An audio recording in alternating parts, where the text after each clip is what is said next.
Has this series tilted back towards Golden State, and if so, how much?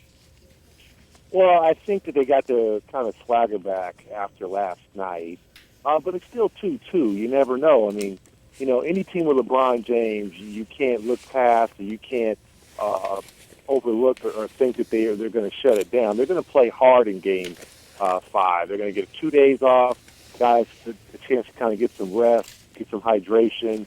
So I expect Game 5 to be highly competitive, hardly an easy game. But I do think the momentum is back with Golden State. Obviously, 2 of the last 3 games at home, the ability to win on the road. They've played well for the last 5 quarters now in a row. So I do think the Warriors have the advantage, but you can't put anything past the Cavaliers. Hey, Gary, Benjamin Hochman here.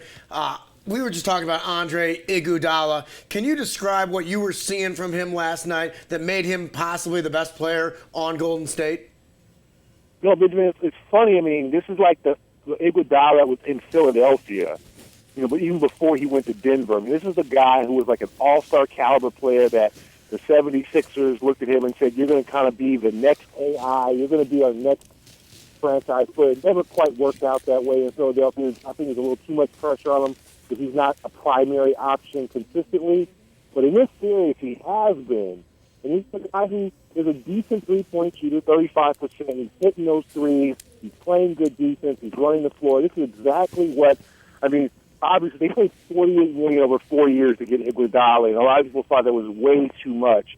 But if he gives you a championship, he helps you to a title, then I think it's worth it. And I think that what we've seen is a guy who's kind of become the X factor in the series. I don't think anyone talked about Andre Iguodala as a key player. You talked about Klay Thompson, Curry, Draymond Green, even Harrison Barnes. Iguodala was kind of the guy that we all overlooked, and he has been the MVP of the series so far. Our guest is Gary Washburn. He's the national NBA writer for the Boston Globe, and this segment brought to you by Papa John's. Better ingredients, better pizza, Papa John's.